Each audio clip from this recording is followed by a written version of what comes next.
കഴിഞ്ഞ ക്ലാസ്സിൽ നമ്മൾ കണ്ടത് എബ്രായ ലേഖനം 4-ാം അധ്യായം അതിൻ്റെ 14, 15, 16 വാക്യത്തിൽ നിന്നായിരുന്നു. इब्रानियों की खत 4 अध्याय उसका 14 से लेके 16 वचन में रुककर मैं और आप लोग कल पिछले हफ्ते के नहीं तो पिछले क्लास में हमने ध्यान दिया था. നമ്മൾ പഠിച്ചത് ആ, ആ, ദൈവപുത്രനായ യേശു ക്രിസ്തു ആകാശത്തിൽ കൂടെ കടന്നുപോയൊരു ശ്രേഷ്ഠ മഹാപുരോഹിതൻ നമുക്ക് ഉള്ളത് കൊണ്ട് നാം നമ്മുടെ സ്വീകാര്യം മുറുകെ പിടിച്ചുകൊള്ളുവിൻ. അപ്പം എന്തുകൊണ്ടാണ് നാം നമ്മുടെ സ്വീകാര്യം മുറുകെ പിടിച്ചു കൊള്ളേണ്ടത്? 2 കാരണം. ഒന്ന്, യേശു ക്രിസ്തു ദൈവപുത്രനാണ്.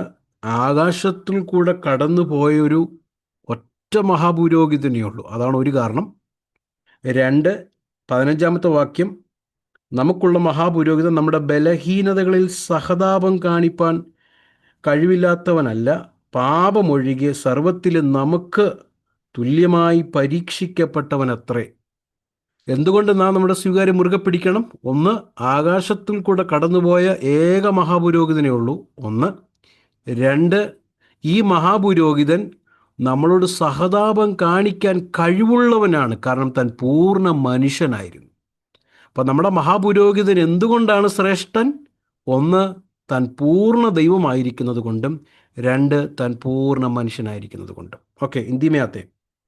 उसका 14 वर्सेस वहाँ पर लिखा है कि जब हमारा ऐसा बड़ा महायाजक है जो स्वर्ग से होकर गया अर्थात परमेश्वर का पुत्र यीशु, तो आओ हम अपने अंगीकार को दृढ़ता से तामे रखें. क्यों हम अपने अंगीकार को, कन्फेशन को दृढ़ता से तामे रहना है? 2 रीजन. नंबर 1, यीशु मसीह वो महायाजक है, वो बड़ा काइन है जो स्वर्ग से होकर गया. दूसरा कोई नहीं गया. एक ही महायाजक है जो स्वर्ग से होकर गया. He is fully God. Number 2, उसका 15 वचन, क्योंकि हमारा ऐसा महायाजक नहीं जो हमारी निर्बलताओं में हमारी साथ दुखी ना हो सके, वरन सब बातों में हमारी नाई परखा तो गया तो भी निष्पाप निकला. मतलब हमारा महायाजक पूरा इंसान भी है जो मेरी और आपकी मदद कर सकता है, क्योंकि मेरे और आप लोग के जैसा टेम्प्टेड हुआ लेकिन गुनाह नहीं किया. That is why we have to hold fast the confession. എന്തുകൊണ്ടാണ് നാം നമ്മുടെ സ്വീകാര്യം മുറുകെ പിടിക്കേണ്ടത്? അതിൻ്റെ 2 കാര്യം ആണ് നമ്മൾ കഴിഞ്ഞ ആഴ്ച കണ്ടത്. ഇന്ന് 5-ാം അധ്യായം അതിൻ്റെ 1 തൊട്ട് 10 വരെയുള്ള വാക്യം നമുക്ക് ഒന്ന് നോക്കാം. आज जो है Hebrews chapter 5 verses 1 to 10 हम लोग देखेंगे. എബ്രായ ലേഖനം 5-ന്റെ 1 തൊട്ട് 10 വരെയുള്ള വാക്യം. എന്തുകൊണ്ടാണ് ദൈവമക്കൾ അവർ സ്വീകരിച്ച് പറഞ്ഞ ആ സ്വീകാര്യത്തെ അല്ലെങ്കിൽ ആ വിശ്വാസത്തെ അവസാനത്തോളം മുറുകെ പിടിക്കണം? എന്തുകൊണ്ട്? 5-ന്റെ 1 തൊട്ട് 10 വരെയുള്ള വാക്യം നമ്മളെ പഠിപ്പിക്കുന്നത്, നമുക്കുള്ള മഹാപുരോഹിതൻ പഴയ നിയമത്തിലുള്ള സകല മഹാപുരോഹിതന്മാരെക്കാളിലും ശ്രേഷ്ഠനാണ്. ഓക്കെ, സകല അഹരോനിയ പൗരോഹിത്യത്തെക്കാൾ ശ്രേഷ്ഠ മഹാപുരോഹിതൻ നമുക്കുള്ളത് കൊണ്ട് എല്ലാ വിശ്വാസികളും അവരുടെ സ്വീകാര്യം മുറുകെ പിടിച്ചു കൊള്ളണം. അപ്പോൾ ഈ മഹാപുരോഹിതൻ ഏതാ? ഈ ശ്രേഷ്ഠ മഹാപുരോഹിതനിൽ നിന്ന് വിട്ടുപോയി കഴിഞ്ഞാൽ പിന്നെ വേറെ പ്രത്യാശിക്കാനൊന്നുമില്ല, വേറെ വഴിയൊന്നുമില്ല. ഈ മഹാപുരോഹിതനെ വിട്ട് പോയി കഴിഞ്ഞാൽ അതൊരു ദുർഘടമാണ്. It is a disastrous. അതുകൊണ്ട് നമ്മുടെ സ്വീകാര്യം മുറുകെ പിടിക്കണം. കാരണം പഴയ നിയമത്തിലുള്ള മഹാപുരോഹിതന്മാരെക്കാൾ ശ്രേഷ്ഠനാണ് ഈ മഹാപുരോഹിതൻ. അതാണ് 5-ന്റെ 1 തൊട്ട് 10 വരെ ഇനി നമ്മൾ കാണാൻ പോകുന്നത്. 1 से लेके 10 में हमारा जो हाई प्रीस्ट है is appointed by God and he is a better high priest. तो ये प्रीस्ट से नहीं तो ये महायाजक से दूर जाना, ये महायाजक से दूर जाना ये एक डिसास्ट्रस है. ये महायाजक को अंत तक हमें दृढ़ता से पकड़ना है, क्योंकि ये बड़ा काइन जो है परमेश्वर ने नियुक्त किया हुआ, परमेश्वर ने अपॉइंट किया हुआ बड़ा याजक है. ഓക്കെ, ഇനി 5-ാം അധ്യായം അതിൻ്റെ 1 തൊട്ട് 5 വരെയുള്ള വാക്യത്തിലേക്ക് നമ്മുടെ ശ്രദ്ധ കൊണ്ടുവരാം. 5वां अध्याय का 1 से लेके 5 तक वचन में हम लोग अपने ध्यान को लेंगे. പ്രാരംഭമായി നമുക്കതൊന്ന് വായിക്കാം. सबसे पहला जो है हम लोग उसे पढ़ेंगे. 1 തൊട്ട് 4 വരെയുള്ള വാക്യം ആദ്യം ഒന്ന് വായിക്കാം. 1 से लेके 4 तक के वचन को जरा पढ़ेंगे. हाँ, മലയാളത്തിലും ഹിന്ദിയിലും വായിച്ചാട്ടെ. क्योंकि हर एक महायाजक मनुष्यों में से लिया जाता है और मनुष्यों ही के लिए उन बातों के विषय में जो परमेश्वर से संबंध रखती हैं ठहराया जाता है कि भेंट और पाप बलि चढ़ाया करे. वे अज्ञानों और भूले भटकों के साथ नरमी से व्यवहार कर सकता है, इसलिए कि वह आप भी निर्बलता से घिरा है. इसीलिए उसे चाहिए कि जैसे लोगों के लिए वैसे ही अपने लिए भी पाप बलि चढ़ाया करे. ये आदर का पद कोई अपने आप से नहीं लेता, जब तक कि हारून के समान परमेश्वर की ओर से ठहराया न जाए. ഇനി മലയാളത്തിൽ വായിച്ചാട്ടെ.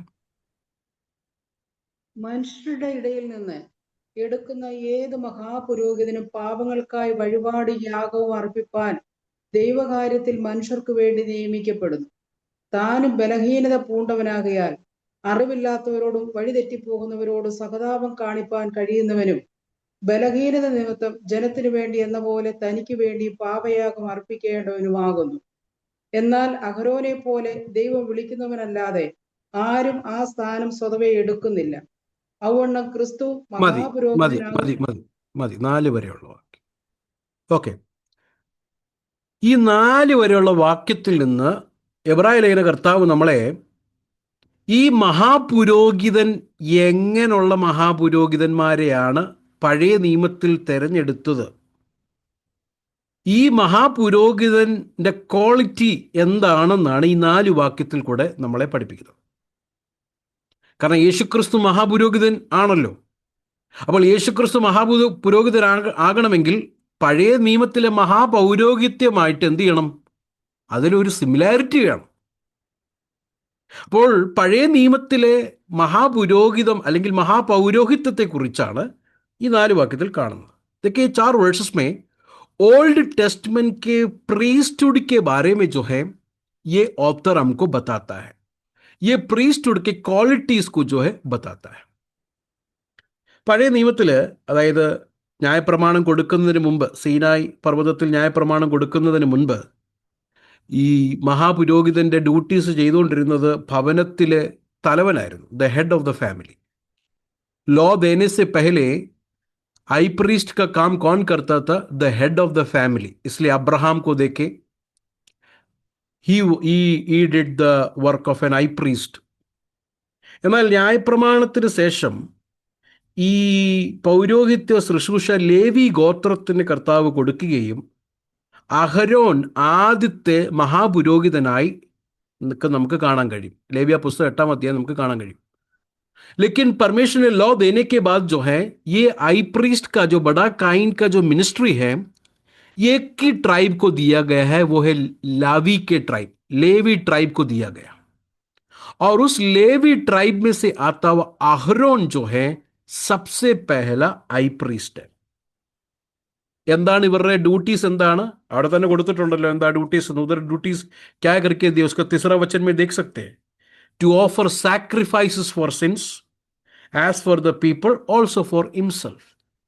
അവർക്ക് യാഗങ്ങൾ നടത്തണം, ആൾക്കാരെ അനുഗ്രഹിക്കണം, ആൾക്കാരെ ന്യായപ്രമാണം പഠിപ്പിക്കണം, പിന്നെ ഈ ആലയത്തിൻ്റെ പാത്രങ്ങളെയും കാര്യങ്ങളെയൊക്കെ അവർ ടേക്ക് കെയർ ചെയ്തു പോകണം. അങ്ങനെയൊക്കെ ഒരു ശുശ്രൂഷയാണ് പഴയ നിയമത്തിലുള്ള പുരോഹിതന്മാർക്ക്, മഹാപുരോഹിതന്മാർക്കും. पुराने नियम के जो हाई प्रीस्ट है उनका ड्यूटीज क्या है? लोगों के लिए सैक्रिफाइसेस को चढ़ाना, लोगों को ब्लेस करना, हाँ, लोगों को प्रभु का वचन को सिखाना. They are teachers. At the same time जो टैबरनैकल के जो फर्नीचर्स है और जो भी सामग्री है उसको संभाल के रखना, ऐसा दिया. तो यहां पर एक बैकग्राउंड हमें दे रहा है ക്രൈസ്റ്റ് का प्रीस्टहुड हमको समझाने के लिए. ഒരു ബാക്ക്ഗ്രൗണ്ട് ഇവിടെ ലേഖനകർത്താവ് നൽകുന്നതിന്റെ കാരണം യേശുക്രിസ്തുവിന്റെ പൗരോഹിത്യത്തെ നമ്മുടെ മുമ്പിൽ വരച്ചു കാണിക്കാൻ വേണ്ടി ഒരു ബാക്ക്ഗ്രൗണ്ട് ഇവിടെ നൽകുകയാണ്. ഇവിടെ നമുക്ക് ഈ പഴയ നിയമത്തിലെ മഹാപുരോഹിതന്മാരെ കുറിച്ച് 5 കാര്യങ്ങൾ ഈ 4 വാക്യത്തിൽ നിന്ന് പഠിക്കാൻ കഴിയും. 5 बातों को जो है इन 4 वर्सेस में ओल्ड टेस्टमेंट के हाई प्रीस्ट बड़ा काइन के बारे में सीख सकते. ഒന്നാമത്തെ പാഠം लिख के लेना. सबसे पहला ഒന്നാമത്തെ കാര്യം, they are selected from among the people. ഒന്നാമത്തെ കാര്യം നമ്മൾ പഠിക്കുന്നത് അവിടെ കാണാൻ കഴിയുന്നത് അതിൻ്റെ ഒന്നാം വാക്യത്തിൽ മനുഷ്യരുടെ ഇടയിൽ നിന്ന് എടുക്കുന്ന. ഒന്നാമത്തെ കാര്യം, മഹാപുരോഹിതന്മാരെ എടുക്കുന്നത് എവിടുന്നാണ്? മനുഷ്യരുടെ ഇടയിൽ നിന്ന്. तो सबसे पहला बात, परमेश्वर हाई प्रीस्ट को कहां से सेलेक्ट करता है? ലോകോं के बीच में से, अमोंग द പീപ്പിൾ. എന്തുകൊണ്ടാണ് മനുഷ്യരുടെ ഇടയിൽ നിന്ന് സെലക്ട് ചെയ്യുന്നത്? കാരണം മനുഷ്യരെ റിപ്രസെന്റ് ചെയ്യണമെങ്കിൽ, മനുഷ്യനെ പ്രസന്റ് ചെയ്യണമെങ്കിൽ, മനുഷ്യന്റെ ബലഹീനത മനസ്സിലാക്കണമെങ്കിൽ മനുഷ്യരുടെ ഇടയിൽ നിന്നൊരു മഹാപുരോഹിതൻ വന്നെങ്കിലേ പറ്റത്തുള്ളൂ. इंसान को जानना है और इंसान के वीकनेसेस को जानना है, कमजोरी को जानना है, तो इंसानों के बीच में से ही एक महापुरोहित नहीं तो एक बड़ा काइन को चूज कर सकता है. അതാണ് ഒന്നാമത്തെ കാര്യം. രണ്ടാമത്തെ പാഠം 5-ാം അധ്യായത്തിന്റെ 4-ാമത്തെ വാക്യം. दूसरा लेसन 5वां अध्याय का 4था वचन. वहां पर देखिए, എന്നാൽ അഹരോനെ പോലെ ദൈവം വിളിക്കുന്നവനല്ലാതെ ആരും ആ സ്ഥാനം സ്വതവേ എടുക്കുന്നില്ല. ഇപ്പോൾ രണ്ടാമത്തെ കാര്യം, മഹാപുരോഹിതനെ അപ്പോയിന്റ് ചെയ്യുന്നത്, തിരഞ്ഞെടുക്കുന്നത് ആരാണ്? ദൈവമാണ് തിരഞ്ഞെടുക്കുന്നത്. 4वां वचन जरा देखें. और ये आदर का पद कोई अपने आप से नहीं लेता जब तक कि आरोन की नाई परमेश्वर की ओर से ठहराया ना जाए. तो अपॉइंट करने वाला कौन है? परमेश्वर अपॉइंट करता है. God is the one who appoints the high priest. ദൈവമാണ് എന്ത് ചെയ്യുന്നത്? ഈ വിളിക്കുന്നത്, അപ്പോയിന്റ് ചെയ്യുന്നത്. രണ്ടാമത്തെ കാര്യം, ദൂസറാ ബാത്ത്. മൂന്നാമത്തെ കാര്യം, തിസ്രി ബാത്ത്. ഒന്നാം വാക്യത്തിലേക്ക് വരാം. അവിടെ കൊടുത്തിരിക്കുന്ന ആ കാര്യം ശ്രദ്ധിച്ചാട്ടെ. യാഗമർപ്പിപ്പാനും ദൈവകാര്യത്തിൽ മനുഷ്യർക്ക് വേണ്ടി നിയമിക്കപ്പെടുന്നു. മനുഷ്യർക്ക് വേണ്ടി ദൈവിക കാര്യത്തിൽ മനുഷ്യർക്ക് വേണ്ടി നിയമിക്കപ്പെടുന്നു. അപ്പം മൂന്നാമത്തെ കാര്യം, മഹാപുരോഹിതൻ ആരാണ്? മഹാപുരോഹിതൻ മനുഷ്യനെ ദൈവത്തിന്റെ മുൻപാകെ റിപ്രസെന്റ് ചെയ്യുന്നവനാണ്. देखो उधर क्या लिखा है, पहला वचन देखिए. उन बातों के विषय में जो परमेश्वर से संबंध रखती है ठहराया जाता है कि बेट और पाप बलि चढ़ाया जाए. मनुष्यों के लिए परमेश्वर के सामने ये हाई प्रीस्ट जाता है. പഴയ നിയമത്തിലെ മഹാപുരോഹിതന്മാര് അവർക്കൊരു ബ്രസ്റ്റ് പ്ലേറ്റ് ഉണ്ട് നെഞ്ചിൽ. ആ ബ്രസ്റ്റ് പ്ലേറ്റിൽ 12 ഗോത്രങ്ങളുടെ പേരുണ്ട്. എന്തിനാ ഈ 12 ഗോത്രങ്ങളുടെ പേരിട്ടിരിക്കുന്നത്? ദൈവസന്നിധിയിൽ ഈ 12 ഗോത്രങ്ങളെ വഹിച്ചുകൊണ്ട് പോകുകയാണ്. ഈ 12 ഗോത്രങ്ങളെ റിപ്രസെന്റ് ചെയ്യുകയാണ് ഈ മഹാപുരോഹിതൻ.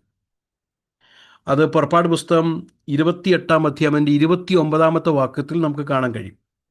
करूज 28 का 29 जब भी पढ़ेंगे, निर्गमन 28 का 29 जब भी पढ़ेंगे, हम देख सकते हैं कि हाई प्रीस्ट के छाती में एक ब्रेस्ट प्लेट में 12 कबीलों का नाम है, 12 ट्राइब्स का नाम है. ये क्यों लिखा गया है? परमेश्वर के सामने इनका नाम मेमोरी में लेके आने के लिए, एज ए मेमोरियल, पर लोगों को परमेश्वर के सामने रिप्रेजेंट करने का काम है हाई प्रीस्ट का. ठीक है, वाइचाटे 28 का 29 जरा पढ़ी. एक्सोडस 28-29. जब हारून पवित्र स्थान में प्रवेश करे, तब वह न्याय की चपरास पर अपने हृदय के ऊपर इस्राएलियों के नामों को लगाए रहे, जिससे यहोवा के सामने उनका स्मरण नित्य रहे. हाँ, तो इस्राएलियों का नाम क्यों लिखा है? ताकि परमेश्वर के सामने इनका स्मरण हमेशा रहे. So high priest represent the people to God. മലയാളത്തിൽ ഒന്ന് വായിച്ചാട്ടെ. അങ്ങനെ അഹരോൻ വിശുദ്ധ മന്ദിരത്തിൽ കടക്കുമ്പോൾ ന്യായവിധി പതക്കത്തിൽ ഇസ്രായേൽ മക്കളുടെ പേർ എപ്പോഴും യഹോവയുടെ മുൻപാകെ ഓർമ്മയ്ക്കായിട്ട് തന്റെ ഹൃദയത്തിന്മേൽ വഹിക്കണം. അപ്പോ ഈ ബ്രസ്റ്റ് പ്ലേറ്റിനകത്ത് 12 ഗോത്രങ്ങളുടെ പേര് വഹിച്ചുകൊണ്ടാണ് പുള്ളി പോകുന്നത്. എന്തുകൊണ്ട്? ഈ ദൈവമക്കളുടെ പേര് ദൈവത്തിന്റെ ഓർമ്മയ്ക്ക് മുമ്പിൽ കൊണ്ടുവരിക. അപ്പൊ മനുഷ്യന് വേണ്ടി, ദൈവത്തിന്റെ കാര്യത്തിൽ മനുഷ്യർക്ക് വേണ്ടി റിപ്രസെന്റ് ചെയ്യുകയാണ് ആര്? ഈ हाई प्रीस्ट. समझ में आ रहा है आप लोगों को? परमेश्वर के बातों के लिए इंसान को लेकर इंसान को रिप्रेजेंट करता है high priest. Okay, that is number 3. Number 4, നാലാമത്തെ കാര്യം, ചാപ്റ്റർ 5 വേഴ്സസ് 1, 5:1 വീണ്ടുമുണ്ട്. അവിടെ കൊടുത്തിരിക്കുന്ന ആ പദം ശ്രദ്ധിച്ചാട്ടെ. മഹാപുരോഹിതൻ പാപങ്ങൾക്കായി വഴിപാടും യാഗവും അർപ്പിപ്പാൻ. നാലാമത്തെ കാര്യം, എന്ത് ചെയ്യണം? പാപങ്ങൾക്ക് വേണ്ടി വഴിപാടും യാഗങ്ങളും അർപ്പിക്കണം. സ്വന്തം പാപത്തിനും വേണ്ടി, ജനത്തിന്റെ പാപത്തിനും വേണ്ടി എന്ത് ചെയ്യണം? യാഗങ്ങളും വഴിപാടും നടത്തണം. പുള്ളി പെർഫെക്റ്റ് ഒന്നുമല്ല. അതുകൊണ്ട് പുള്ളിയുടെ സ്വന്തം പാപത്തിനും ജനത്തിനെ, താൻ റിപ്രസെന്റ് ചെയ്ത ജനത്തിന്റെ പാപത്തിനും വഴിപാട് നടത്തണം.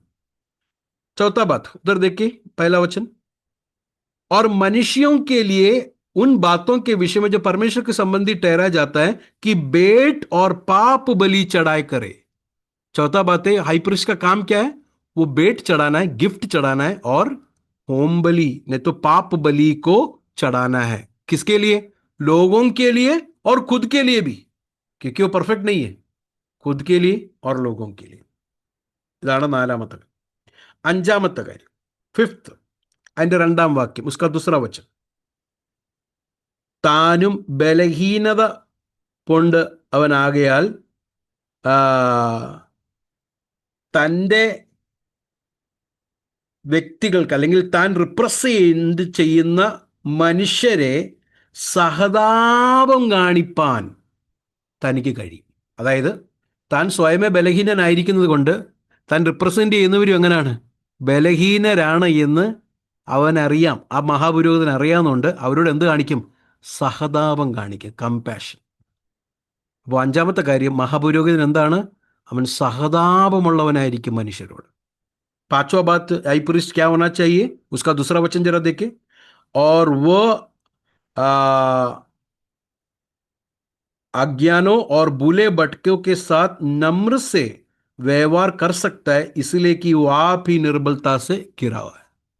तो वो खुद ही कमजोर है, इसके लिए लोगों के कमजोरी की भी वो बेहतर जानता है. इसके लिए उन पर क्या कर सकता है? सिंपथाइज कर सकता है. 5 കാര്യം കണ്ടു മഹാപുരോഹിതനെ കുറിച്ച്.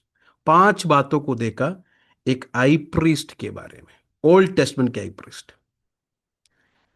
ഇതുപോലൊക്കെയാണ് യേശുക്രിസ്തുവിന്റെ പൗരോഹിത്യം. അല്ല, യേശുവിന്റെ പൗരോഹിത്യം ഇതുപോലെ ഒക്കുക മാത്രമല്ല, ഇതിനേക്കാൾ മേൽത്തരമാണ്, ഇതിനേക്കാൾ ബെറ്ററാണ്. അതുകൊണ്ട് നാം നമ്മുടെ സ്വീകാര്യം മുറുകെ പിടിക്കണം. കാരണം എന്താ? യേശുക്രിസ്തുവിന്റെ പൗരോഹിത്യം പഴയ നിയമത്തിന്റെ സകല പൗരോഹിത്യത്തെക്കാൾ ഒത്തുവരിക മാത്രമല്ല, അതിനേക്കാൾ ശ്രേഷ്ഠമായിരിക്കുന്നത് കൊണ്ട് നാം നമ്മുടെ സ്വീകാര്യം മുറുകെ പിടിക്കണം. എത്ര പേർക്ക് മനസ്സിലാവുന്നുണ്ട് പ്രിയരെ? സ്തോത്രം. यीशु मसीह का प्रीस्टहुड क्या ये बोला हुआ 5 बातों के साथ सिमिलर हो रहा है क्या? यस, हो रहा है. वो काली नहीं, यीशु का प्रीस्टहुड इससे भी बेटर प्रीस्टहुड है. समझ में आ रहा है आप लोगों को? यीशु का प्रीस्टहुड इससे भी बेटर प्रीस्टहुड है. इसके लिए हम अपने कन्फेशन को अंत तक मजबूती से पकड़ना है. ഓക്കെ, ഇനി ഞാൻ പറയാൻ പോകുന്ന കാര്യങ്ങൾ ദൈവമക്കൾ വളരെ ശ്രദ്ധിക്കണം. 5 തൊട്ട് 10 വരെയുള്ള വാക്യങ്ങളാണ് ഇനി നമ്മൾ വ്യാഖ്യാനിക്കാൻ പോകുന്നത്. 5 से लेके 10 वचन को जो अभी हम लोग आगे देखने के लिए जा रहे हैं.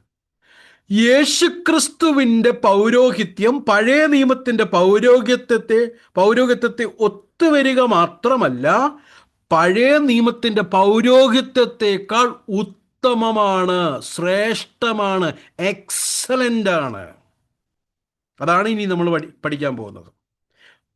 तो यीशु मसीह का प्रीस्टहुड ओल्ड टेस्टमेंट का प्रीस्टहुड के साथ सिमिलैरिटी के साथ यीशु मसीह का प्रीस्टहुड ओल्ड टेस्टमेंट का प्रीस्टहुड से भी क्या है? सुपीरियर है, बेटर है, ग्रेट है, श्रेष्ठ है. It is superior than the Old Testament priesthood. Why it is superior? ക്യൂ സുപ്പീരിയർ? എന്തുകൊണ്ടാണ് സുപ്പീരിയർ? 5-ാം വാക്യത്തിലേക്ക് നമ്മുടെ ശ്രദ്ധ കൊണ്ടുവരണം. 5वां वचन में हम अपने ध्यान को लेके आए. വായിച്ചാട്ടെ, 5-ാം വാക്യം വായിച്ചാട്ടെ. हिंदी में भी पढ़े, मलयालम में भी पढ़े. हाँ. वैसे ही मसीह ने भी महायाजक बनने की बढ़ाई अपने आप से नहीं ली, पर उसको उसी ने दी जिसने उससे कहा था, तू मेरा पुत्र है, आज मैं ही ने तुझे उत्पन्न किया है. इस प्रकार वे दूसरी जगह में बस बस बस खाली 5 वचन पढ़ी. मलयालम में, മലയാളത്തിൽ വായിച്ചാട്ടെ. ഔവണ്ണം ക്രിസ്തുവും മഹാപുരോഹിതനും ആകുവാനുള്ള മഹത്വം സ്വതവേ എടുത്തിട്ടില്ല. നീ എന്റെ പുത്രൻ, ഇന്ന് ഞാൻ നിന്നെ ജനിപ്പിച്ചിരിക്കുന്നു എന്ന് അവനോട് അരുളിച്ചെയ്തവൻ അവന് കൊടുത്തതത്രേ. കർത്താവ് യേശുക്രിസ്തുവിന്റെ ആ സൗമ്യത കണ്ടോ? മഹാപുരോഹിത പദം കർത്താവ് അടിച്ചു മാറ്റി എന്നല്ല എഴുതിയിരിക്കുന്നത്. അല്ലാതെ കീഴേ നിന്ന് പൈസ കൊടുത്തിട്ട് സർട്ടിഫിക്കറ്റ് വാങ്ങിച്ചെന്നല്ല എഴുതിയിരിക്കുന്നത്. എന്തോ എഴുതിയിരിക്കുന്നത്? 5-ാം വാക്യം, സ്വയമേ എടുത്തില്ല. ഈ മഹത്വം സ്വതവേ എടുക്കാതെ കർത്താവ് ക്രിസ്തു എന്ത് ചെയ്തു? മഹാപുരോഹിതൻ ആകുവാനുള്ള മഹത്വം സ്വതവേ എടുത്തില്ല. നീ എൻ്റെ പുത്രൻ, ഇന്ന് ഞാൻ നിന്നെ ജനിപ്പിച്ചിരിക്കുന്നു എന്ന് അവനോട് അരുളി ചെയ്തവൻ അവന് കൊടുത്തതത്രേ. അപ്പം പിതാവായ ദൈവം പുത്രന് കൊടുത്തതാ. കർത്താവ് യേശുക്രിസ്തുവിൻ്റെ ആ സൗമ്യത നോക്കിക്കേ. അപ്പം യേശുക്രിസ്തുവിനെ മഹാപുരോഹിതനാക്കിയതാരാണ്? യോഹന്നാനല്ല, സക്കറിയ പുരോഹിതനൊന്നുമല്ല, യെരുശലേമിലെ ഒരു ലീഡേഴ്സും അല്ല. പിതാവായ ദൈവമാണ് യേശുവിനെ എന്ത് ചെയ്തത്? മഹാപുരോഹിതനാക്കിയത്. അതാണ് ഒന്നാമത്തെ കാര്യം നമ്മൾ മനസ്സിലാക്കണം. അഹരോനെ എങ്ങനെ ദൈവം പൗരോഹിത്യത്തിൽ വിളിച്ചോ, യേശുവിനെയും പിതാവായ ദൈവം മഹാപുരോഹിതൻ ആക്കി. ഇതാണ് ഒന്നാമത്തെ കാര്യം. സിമിലാരിറ്റി കണ്ടോ? देखिए 5वां वचन, वैसे ही मसीह ने भी महायाजक बनने की बड़ाई अपने आप से नहीं ली, पर उसी को उसने दी जिसने उससे कहा था कि तू मेरा पुत्र है, आज मैंने तुझे जन्माया है.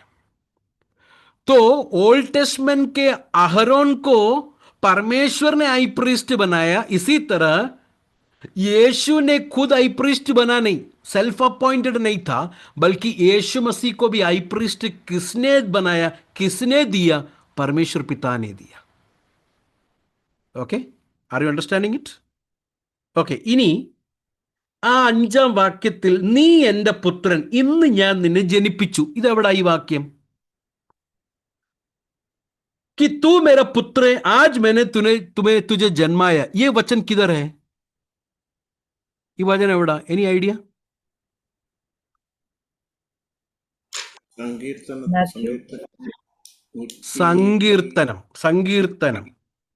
ഏതാ സങ്കീർത്തനം? 120 തോന്നുന്നു.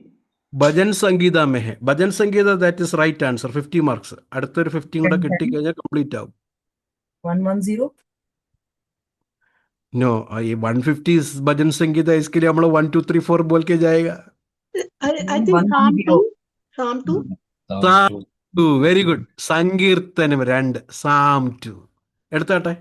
സങ്കീർത്തനം 2-ാം അധ്യായം എടുത്താട്ടെ. ചാപ്റ്റർ 2 വേഴ്സ് 7, 2-ാം അധ്യായം 7-ാം വാക്യം വായിച്ചാട്ടെ, പഠിയ ജरा.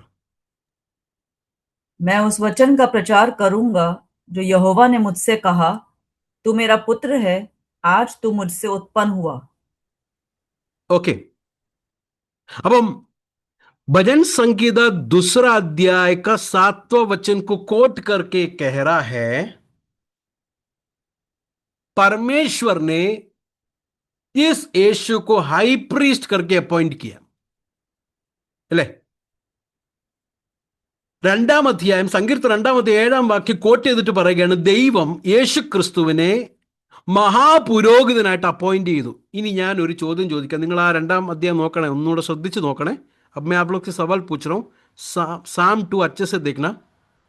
उधर हाई प्रीस्ट करके कुछ देख सकता है? उधर हाई प्रीस्ट എന്ന് പറഞ്ഞ മഹാപുരോഹിതൻ എന്ന് പറഞ്ഞുകൊണ്ട് എന്തെങ്കിലും അവിടെ എഴുതിയിട്ടുണ്ടോ? 2-ാം അധ്യായത്തിൽ ഏതെങ്കിലും വാക്യത്തിൽ कोई भी वर्सेस में लिखा है?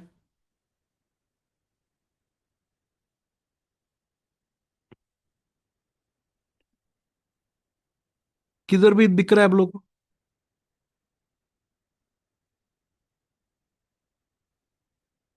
ഇല്ല.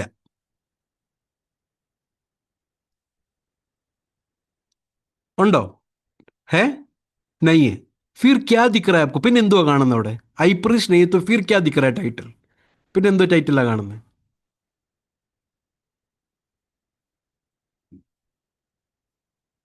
राजा के बारे में। Anointed king. Anointed king. Very good. രാജാക്കെ ബാരേമേ, രാജാവിനെ കുറിച്ച് അല്ലേ? രാജാവിനെ കുറിച്ച്. ഇൻട്രസ്റ്റിംഗ്.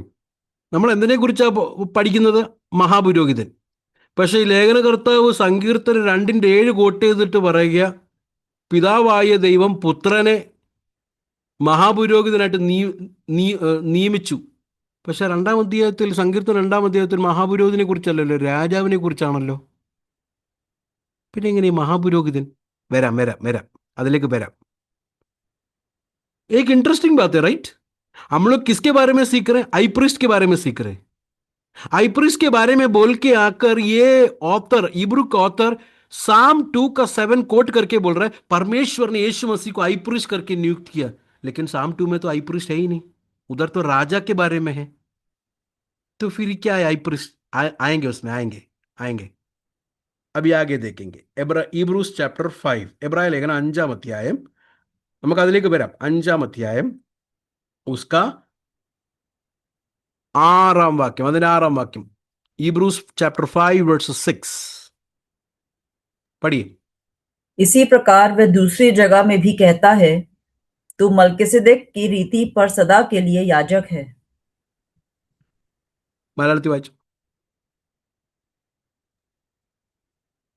അങ്ങനെ മറ്റൊരിടത്തും നീ മൽക്കീസദേക്കിന്റെ ക്രമപ്രകാരം എന്നേക്കും ഒരു പുരോഹിതൻ എന്ന് പറയുന്നു. അപ്പൊ അടുത്ത ചോദ്യം, ഇതെവിടാ പറയുന്നത്? तो अगला सवाल ये किधर बोल रहा है? वेयर इट इज से? സങ്കീർത്തനം 120 തോന്നുന്നു. ഉൽപ്പത്തിയില്. ഉത്പത്തിയിലോ? സങ്കീർത്തനം 10:4. Very good. സങ്കീർത്തനം 110-4. साम 110 वर्सेस 4. भजन संगीता 110 का 4. पढ़िए उधर.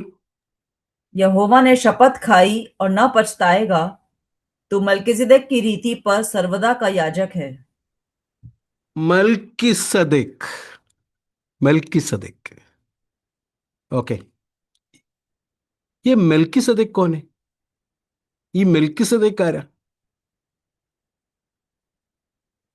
राजा. King of Salem. King.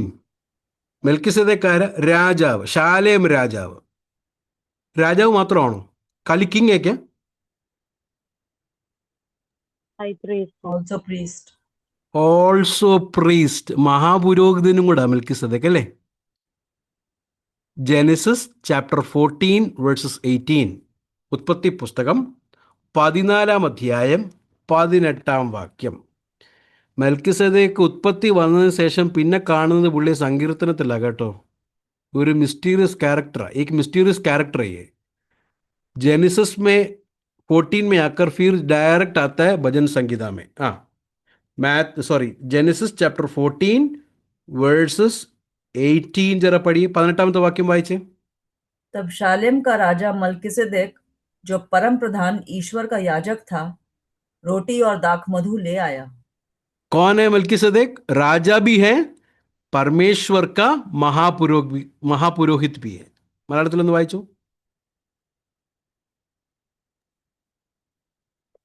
Salem രാജാവായ മൽക്കീസദേക്ക് അപ്പവും വീഞ്ഞും കൊണ്ടുവന്നു. അവൻ അത്യുന്നതനായ ദൈവത്തിന്റെ പുരോഹിതനായിരുന്നു. ആ, രാജാവുമായിരുന്നു, പുരോഹിതനുമായിരുന്നു. മനസ്സിലാകുന്നുണ്ടോ പ്രിയരെ? മനസ്സിലാകുന്നുണ്ടോ? രാജാവുമായിരുന്നു. ഇനിയിപ്പോൾ മനസ്സിലായോ സങ്കീർത്തന 2:7 എന്തിനാ ഈ ലേഖനകർത്താവ് കോട്ട് ചെയ്തതെന്ന്? 2:7 രാജാവിനെ കുറിച്ചാണ് പറയുന്നത്. 110:4 മഹാപുരോഹിതനെ കുറിച്ച്. അപ്പോൾ യേശുക്രിസ്തു ആരാ? മെൽക്കിസദേക്കിനെ പോലെ രാജാവും മഹാപുരോഹിതനുമാണ്. മനസ്സിലാകുന്നുണ്ടോ प्रियो? अभी समझ में आया भजन संगीता 2:7 ये ऑथर ने क्यों कोट किया? भजन संगीता जबूर 2:7 में राजा के बारे में जिक्र है, 110 में आई प्रीस्ट के बारे में जिक्र है. तो यीशु मसीह मेल्किसेदेक के जैसा राजा भी है, आई प्रीस्ट भी है. समझ में आ रहा है आप लोगों? अभी इधर देखिए, ഇങ്ങോട്ട് നോക്കിയാട്ടെ. യഹൂദന്മാരുടെ പിതാവ് ആരാ? യഹൂദിयों का पिता कौन है? अब्राहम. अब्राहम ने टाइथ किसको दिया मालूम है? मेल्किसदेक को. तो कौन बड़ा है, अब्राहम बड़ा कि मेल्किसदेक? मेल्किसदेक ഈസ് ഗ്രേറ്റർ ദാൻ അബ്രഹാം. അബ്രഹാമിനേക്കാൾ വലിയവനാ. കാരണം ദശാംശം കൊടുത്തു. ആര് കൊടുത്തു? യഹൂദന്മാരുടെ പിതാവായ അബ്രഹാം മെൽക്കിസദേക്കിന് അങ്ങോട്ട് ദശാംശം കൊടുത്തു എന്ന് പറഞ്ഞാൽ അബ്രഹാമിനേക്കാൾ ശ്രേഷ്ഠനാണ്. അല്ല, പിന്നെ വന്ന പുരോഹിതന്മാരെക്കാൾ ശ്രേഷ്ഠനാണ്. बाद में आए हुए सारे हाई प्रीस्ट लोग से भी श्रेष्ठ है मेल्किसदेक. इसके लिए यीशु मसीह का प्रीस्टहुड जो है किधर से है? Not from Aaron but from Melchizedek. It is like Melchizedek. उसका मतलब ये है मेल्किसदेक को शुरू भी नहीं है, अंत भी नहीं. इसका पप्पा मम्मी का नाम मालूम है? नहीं मालूम. No beginning no end. किधर से आया किधर गया नहीं पता. इसी तरह परमेश्वर यीशु मसीह को भी शुरू भी नहीं है, एंड भी नहीं है. यीशु मसीह को कोई जीनियोलॉजी भी नहीं, नो पप्पा और नो मदर. पिता भी नहीं, माता भी नहीं, शुरू भी नहीं, अंत भी नहीं. हमेशा के लिए स्थिर रहने वाला प्रीस्टहुड है यीशु मसीह का प्रीस्टहुड. यह है मेल्किसदेक का मतलब. മെൽക്കിസദേക്കിന്റെ അർത്ഥം അവൻ ആദ്യവുമില്ല അവസാനവുമില്ല അന്തവുമില്ല. പിതാവ് ആരാന്നറിയത്തില്ല, അമ്മ ആരാന്നറിയത്തില്ല, വംശാവലിയില്ല. യേശുക്രിസ്തുവിന്റെ പൗരോഹിത്യം മെൽക്കിസദേക്കിന്റെ ക്രമപ്രകാരം എന്ന് പറഞ്ഞാൽ മെൽക്കിസദേക്ക് കഴിഞ്ഞിട്ടാണ് യേശുക്രിസ്തു പുരോഹിതൻ എന്നുള്ള എൻ്റെ അർത്ഥം. യേശുക്രിസ്തുവിന്റെ പൗരോഹിത്യത്തിൻ്റെ നേച്ചർ, അതിൻ്റെ സ്വഭാവം മെൽക്കിസദേക്കിന്റെ പൗരോഹിത്യത്തെക്കാൾ പോലെ തുല്യമാണ്. അഹരോന്റെ പൗരോഹിത്യം പോലെ അല്ല യേശുക്രിസ്തുവിന്റെ പൗരോഹിത്യം. മെൽക്കിസദേക്കിന്റെ പൗരോഹിത്യം പോലെ എന്ന് പറഞ്ഞാൽ രാജാവും കൂടെയാണ്, പുരോഹിതനും കൂടെയാണ്. ആദ്യവുമില്ല അവസാനവുമില്ല, വംശാവലിയില്ല, പൂർണ്ണ ദൈവം പൂർണ്ണ മനുഷ്യനുമായിരിക്കുന്ന ശ്രേഷ്ഠ പൗരോഹിത്യമാണ് യേശുക്രിസ്തുവിന്റെ പൗരോഹിത്യം. ഉनको शुरू भी नहीं है, अंत भी नहीं है. कहाँ से आया कहाँ गया नहीं पता. वंशावली नहीं, नो जीनियोलॉजी. अब्राहम का जीनियोलॉजी आप देख सकते हैं, बाकी सारे लोगों का जीनियोलॉजी जेनेसिस में देख सकते हैं. मेल्किसदेक को जीनियोलॉजी नहीं है. Just like Jesus Christ. Praise God. No father no mother because he is fully God. He comes from the priesthood of Melchizedek. So Jesus is the king and the high priest. Don't forget this. ഇത് മറക്കരുത്. യേശുക്രിസ്തു രാജാവും മഹാപുരോഹിതനുമാണ്. യേശു മसीह राजा और महापुरोहित है in order of Melchizedek. और उनका priesthood जो है हमेशा के लिए എന്നേക്കുമുള്ള പൗരോഹിത്യമാണ്. നോക്കിക്കേ, അതിന്റെ 6-ാം വാക്യം ഒന്നുകൂടെ വായിച്ച്. എബ്രായ ലേഖനം 5:6. Hebrews chapter 5 का 6 जरा देखिए. यीशु मसीह का प्रीस्टहुड क्या है वहां पर देखिए. അങ്ങനെ മറ്റൊരിടത്ത് നീ മൽക്കിസദേക്കിന്റെ ക്രമപ്രകാരം എന്നേക്കും ഒരു പുരോഹിതൻ, എന്നേക്കും പുരോഹിതനാണ്. സ്തോത്രം. എന്നേക്കും പുരോഹിതൻ എന്ന് പറഞ്ഞാൽ, പ്രിയരെ, ഈ പഴയ നിയമത്തിലെ പൗരോഹിത്യം നമ്മൾ നോക്കിക്കഴിയുമ്പോൾ 80 വയസ്സ് 90 വയസ്സ് കഴിയുമ്പോൾ ആൾ മരിച്ചു പോകും. എന്നേക്കുമുള്ള പൗരോഹിത്യമല്ല. അതിനൊരു ഒരു കാലഘട്ടമുണ്ട്, ഒരു ടൈം പീരീഡ് ഉണ്ട്. എന്നാൽ യേശുക്രിസ്തുവിൻ്റെ പൗരോഹിത്യം അത് എന്നേക്കുമുള്ള പൗരോഹിത്യമാണ്. എന്താ അതിൻ്റെ കാരണം അറിയാമോ? യേശുക്രിസ്തു മരിച്ചിട്ട് ഉയർത്തെഴുന്നേറ്റത് കൊണ്ട് യേശുക്രിസ്തു ഇന്നും ദൈവമക്കൾക്ക് വേണ്ടി സ്വർഗത്തിൽ പിതാവിൻ്റെ വലത്തുഭാഗത്ത് ദൈവമക്കൾക്ക് വേണ്ടി പക്ഷപാതം ചെയ്യുന്നു. He does the confession for his children. Why? यीशु मसीह का प्रीस्टहुड हमेशा के लिए क्यों है? क्योंकि यीशु मसीह मौत से जीत कर, मौत से फतह पाकर, विजय प्राप्त करके मौत से जीता. इसके लिए यीशु मसीह का प्रीस्टहुड ओल्ड टेस्टमेंट का प्रीस्टहुड जैसा 80 इयर्स 90 इयर्स के बाद खत्म नहीं होता, बल्कि हमेशा का प्रीस्टहुड है. समझ में आ रहा है आप लोग को? That is why Jesus priesthood is greater than Aaronic priesthood. അതുകൊണ്ടാണ് യേശുക്രിസ്തുവിൻ്റെ പൗരോഹിത്യം സകല അഹരോന്യ പൗരോഹിത്യത്തെക്കാൾ ഉത്തമവും ശ്രേഷ്ഠവുമായിരിക്കുന്നത്. കാരണം രാജാവാണ്, പുരോഹിതനാണ്, എന്നേക്കുമുള്ളതാണ്. അഹരോന്യ പൗരോഹിത്യം പോലെയല്ല. അഹരോൻ का प्रीस्टली मिनिस्ट्री जैसा नहीं है 80 years or 90 years, but his priestly ministry is forever, എന്നേക്കുമുള്ളതാണ്. ഇനി 7-ാം വാക്യത്തിലേക്ക് വരാം. Now come to verses 7. Hebrews chapter 5 verses 7. 5-7 വായിച്ചാൽ, यीशु ने अपनी देह में रहने के दिनों में ऊंचे शब्द से पुकार कर और आंसू बहा कर उससे जो उसको मृत्यु से बचा सकता था प्रार्थनाएं और विनती की, और भक्ति के कारण उसकी सुनी गई. 8वां वचन, पुत्र होने पर भी उसने दुख उठाकर आज्ञा माननी सीखी और सिद्ध बनकर अपने सब आज्ञा मानने वालों के लिए सदा काल के उद्धार का कारण हो गया. മലയാളത്തിൽ വായിച്ചട്ടെ. 7 തൊട്ട് 9 വരെയുള്ള വാക്യങ്ങൾ വായിച്ചട്ടെ. ക്രിസ്തു തന്റെ ഐഹിക കാലത്ത് തന്നെ മരണത്തിൽ നിന്ന് രക്ഷിപ്പാൻ കഴിയുന്നവനോട് ഉറച്ച നിലവിളിയോടും കണ്ണുനീരോടും കൂടെ അപേക്ഷിക്കുകയും അഭയയാചന കഴിക്കുകയും ഭയഭക്തി നിമിത്തം പുത്രൻ ലഭിക്കുകയും ചെയ്തു.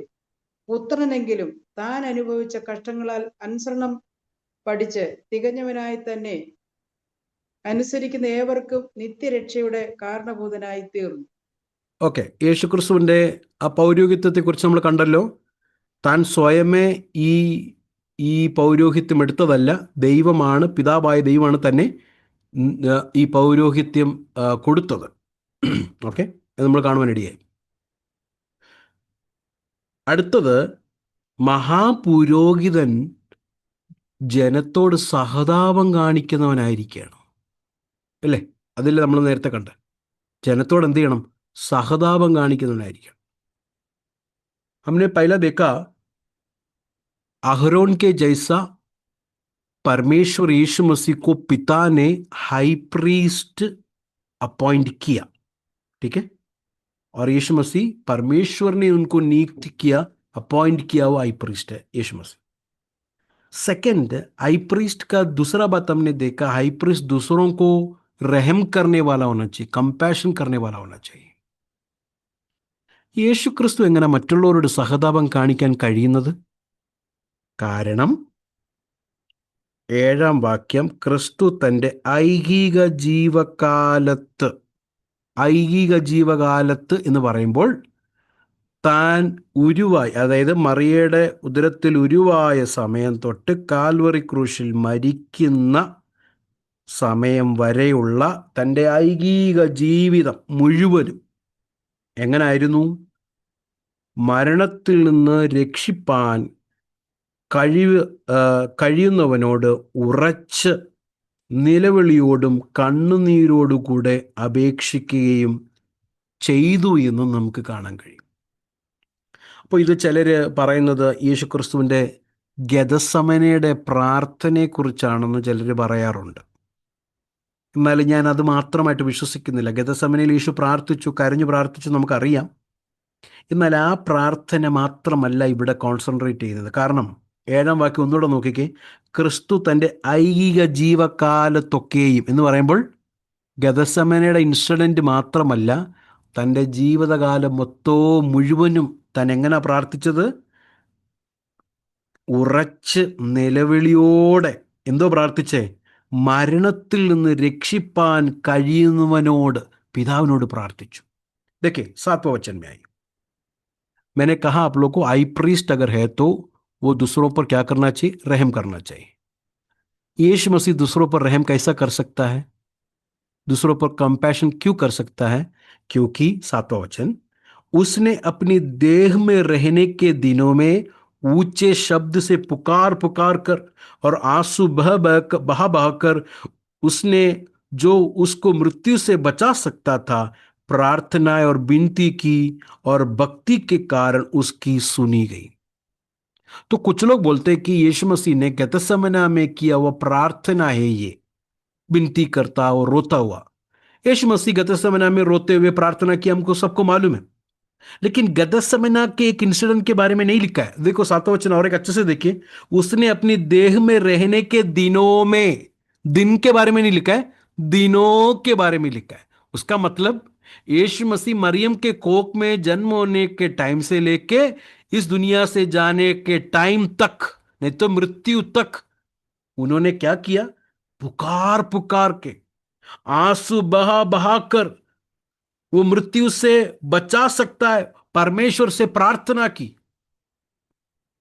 अरे यीशु को डरता है क्या मरने के लिए? हमको खुद को मालूम है कि गॉस्पेल में यीशु मसीह कितना बार चेलों से खुद से कहा कि मैं मरने के लिए जा रहा हूं, राइट?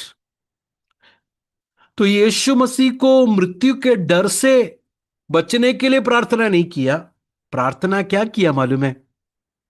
लोगों के पाप के लिए यीशु मसीह मरेगा, मैं मरूंगा, लेकिन उस मौत के बाद के दशा में मैं हमेशा नहीं रहूं, बल्कि उस मौत से फतह पाकर, उस मौत से मैं जीत कर जी उठूं.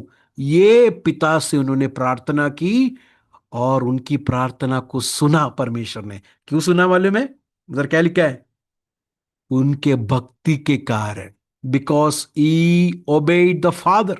परमेश्वर की बातों को उन्होंने माना, इसके लिए परमेश्वर ने उनकी प्रार्थना को सुना. मरने के बावजूद भी तीसरा दिन मृत्यु से जी उठाया. ഇനി 7-ാം വാക്യത്തിലേക്ക് ഒന്നുകൂടെ വരാം. ക്രിസ്തു തൻ്റെ ഐഹിക ജീവകാലത്ത് തന്നെ മരണത്തിൽ നിന്ന് രക്ഷിപ്പാൻ. അയ്യോ, യേശുവിന് പേടിയായിരുന്നു മരിക്കാൻ. സുവിശേഷങ്ങൾ വായിക്കുമ്പോൾ നമുക്ക് കാണാൻ കഴിയും, യേശു മർക്കോസിന്റെ സുവിശേഷം 3 തവണ പ്രഡിക്റ്റ് ചെയ്യുക, എന്നെ അവർ പിടിക്കും, എന്നെ അവർ കൊല്ലും എന്നൊക്കെ പറയുക. യേശു സ്വയമേ തൻ്റെ ജീവനെ കൊടുക്കുകയാണ്. പിന്നെന്താണ് ഇവിടെ ഈ ലേഖനകർത്താവ് പറയുന്നത്? തന്നെ മരണത്തിൽ നിന്ന് രക്ഷിപ്പാൻ കഴിയുന്നവനോട് ഉറച്ച നിലവിളിയോടെ കണ്ണുനീരോടെ പ്രാർത്ഥിച്ചതിൻ്റെ അർത്ഥം എന്താ? യേശുവിന് പേടിയല്ലായിരുന്നു മരിക്കാൻ. ഈ പ്രാർത്ഥനയുടെ അർത്ഥം ഇങ്ങനെയാണ്, നിലവിളിച്ച് പ്രാർത്ഥിച്ചതിൻ്റെ അർത്ഥം ഇങ്ങനെയാണ്: പാപങ്ങൾക്ക് വേണ്ടി, മനുഷ്യരുടെ പാപങ്ങൾക്ക് വേണ്ടി യേശു മരിക്കും, അത് ഒരു മാറ്റമില്ല. എന്നാൽ മരിച്ചതിന് ശേഷം തൻ്റെ ശരീരം അല്ലെങ്കിൽ തൻ്റെ ജീവിതം അവിടെ ദ്രവത്വം കാണരുത്. പ്രത്യുത ആ മരിച്ചതിന് ശേഷം ഉയർത്തപ്പെടണം, മരണത്തെ ജയിച്ചുകൊണ്ട് ഉയർത്തപ്പെടണം എന്ന് ആ ഉയർപ്പിക്കാൻ കഴിയുന്നവനോട് താൻ ഉറച്ച് നിലവിളിച്ച് പ്രാർത്ഥിച്ചു. എന്നിട്ട് കർത്താവ് എന്ത് ചെയ്തു? പിതാവായവൻ തൻ്റെ പ്രാർത്ഥന കേട്ടു. എന്താ കാരണം എന്നറിയാമോ? ഭയഭക്തി നിമിത്തം ഉത്തരം ലഭിക്കുകയും ചെയ്തു. കണ്ടോ, തൻ്റെ ഐഹിക ജീവിതത്തിൽ പിതാവിനെ അനുസരിച്ചു, ഭക്തിയോടെ ജീവിച്ചത് കൊണ്ട് കർത്താവിൻ്റെ പ്രാർത്ഥന പിതാവായ ദൈവം കേട്ടെന്ന്. परमेश्वर यीशु मसीह अपने इस धरती के जीवन परमेश्वर के भक्ति में जिया, इसके लिए उनका प्रार्थना सुनी करके हमने देखा. क्या प्रार्थना सुनी? कि मरने के बाद बाकियों के जैसा उस दफनाए हुए अवस्था में नहीं रहे, बल्कि मौत से फतह पाकर जीवित प्राप्त करे. उसका 8वां वचन, 8-ാം വാക്യം, പുത്രനെങ്കിലും താൻ അനുഭവിച്ച കഷ്ടങ്ങളാൽ അനുസരണം പഠിച്ച് തികഞ്ഞവനായി. और पुत्र होने पर भी उसने दुख उठा उठाकर आज्ञा माननी सीखी. പുത്രനെങ്കിലും താൻ അനുഭവിച്ച കഷ്ടങ്ങളാൽ അനുസരണം പഠിച്ചിട്ട് തികഞ്ഞവനായി. പ്രിയരെ, പൂർണ്ണ ദൈവമായിരിക്കുന്ന ക്രിസ്തുവിന് പഠിക്കാനൊന്നുമില്ല. ദൈവം ഒരു കാര്യം ഒന്നും പഠിക്കുന്നില്ല. അതുകൊണ്ടാണ് ദൈവം ദൈവമായിരിക്കുന്നത്. ദൈവം ഒരു കാര്യവും പഠിക്കുന്നില്ല.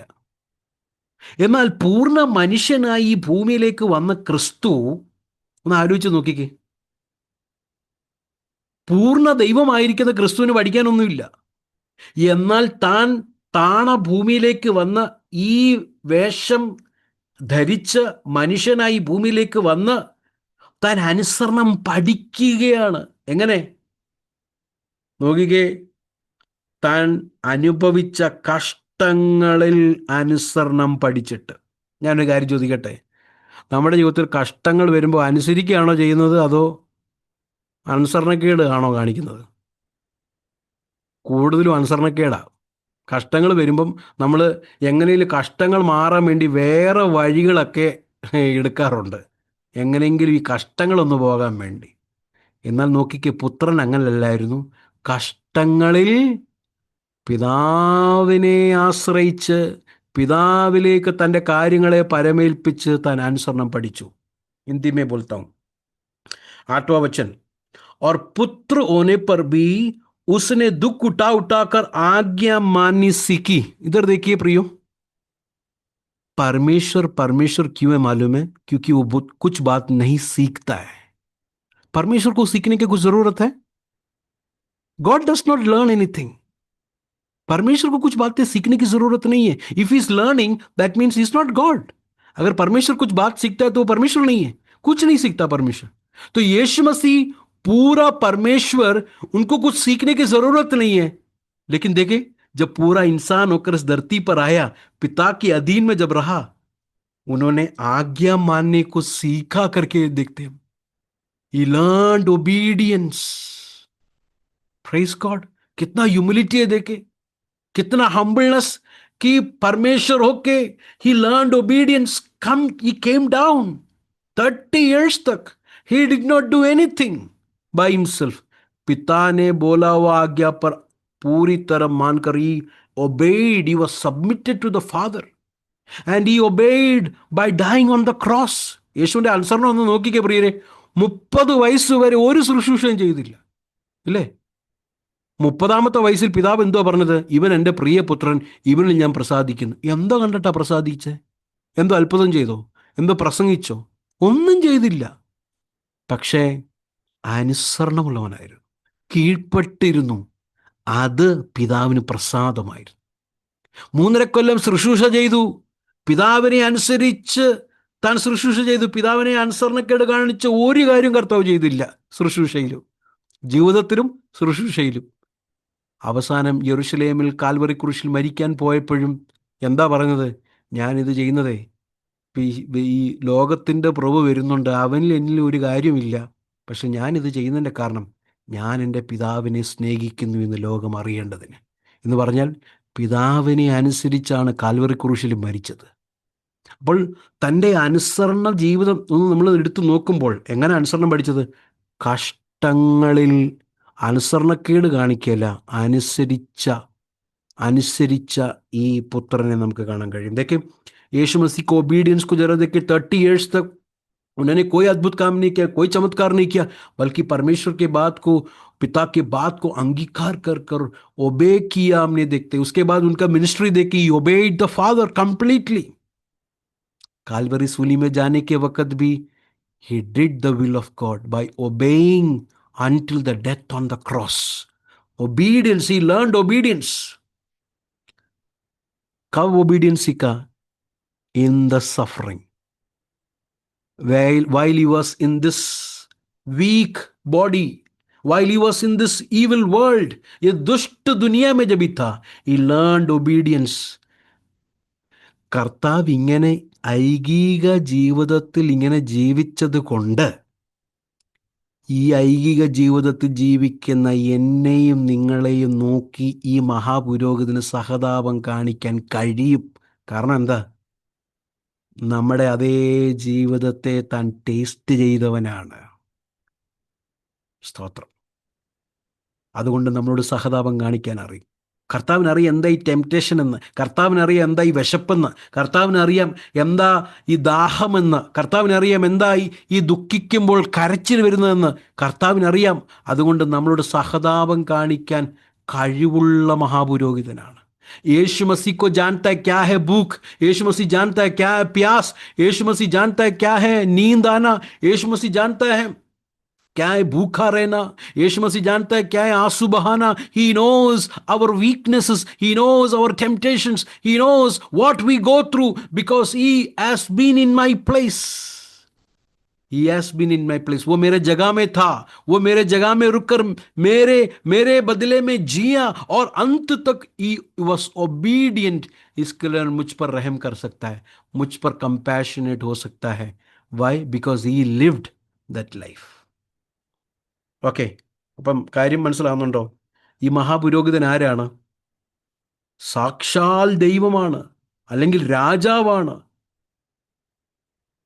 ഈ കർത്താവ് രാജാവാണ്, ഈ കർത്താവ് മഹാപുരോഹിതനാണ്. അപ്പോൾ തന്നെ സഹതാപം കാണിക്കാൻ കഴിവുള്ളവനും കൂടെയാണ്.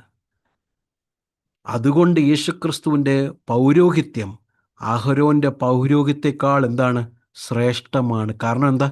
80 വയസ്സോ 90 വർഷം വരെയുള്ള പൗരോഹിത്വമല്ല. പ്രായമാകുമ്പോൾ എല്ലാം നിർത്തിവെച്ച് പോകുന്ന ഒരു പൗരോഹിത്വമല്ല. എന്നേക്കുമുള്ള പൗരോഹിത്വമാണ്, ശ്രേഷ്ഠമായിരിക്കുന്ന പൗരോഹിത്വമാണ്. ഈ പൗരോഹിത്യം എന്താണ് ശ്രേഷ്ഠം? കാരണം ഈ മഹാപുരോഹിതൻ രാജാവും കൂടെയാണ്. കാരണം രാജാവ് എന്താ? അതിൻ്റെ 1-ാം അധ്യായം അതിൻ്റെ 3-ാം വാക്യം നമ്മളൊന്ന് വായിക്കുമ്പോൾ നമുക്കത് മനസ്സിലാക്കാൻ കഴിയും. ഇതൊക്കെ ഈ ഹൈ പ്രീസ്റ്റ് बाकी ओल्ड टेस्टमेंट के हाई प्रीस्ट से श्रेष्ठ क्यों है? Why is better than all old priest, Old Testament high priest? Because he is the king, he is the king, he is the Lord, he is the Lord himself. And at the same time मेरे और आपके लिए इस धरती पर आकर मेरे और आपके उस जीवन को जिया. he faced the temptation, he faced the suffering, and in the suffering he obeyed the Lord. पहला अध्याय का 3रा वचन को जब भी पढ़ेंगे तो हम लोग देख सकते हैं इस बात को. Jesus is the priest and the king. 1-ാം അധ്യായം അതിൻ്റെ 3-ാം വാക്യം വായിക്കുമ്പോൾ യേശു പുരോഹിതനും രാജാവുമാണെന്നുള്ള ചിത്രം നമുക്കവിടെ കാണാൻ കഴിയും. 1-3 ഒന്ന് വായിച്ചാട്ടെ. 1-3 जरा पढ़िए. वह उसकी महिमा का प्रकाश और उसके तत्व की छाप है और सब वस्तुओं को अपनी सामर्थ्य के वचन से संभालता है. वह पापों को धोकर ऊंचे स्थानों पर महिमा महीन के दाहिने जा बैठा. देखें, पापों को धोकर हाई प्रीस्ट पिता के महिमा पर जाके बैठा. King is on the throne and at the same time he is the priest. മലയാളത്തിൽ അത് വായിച്ചാട്ടെ.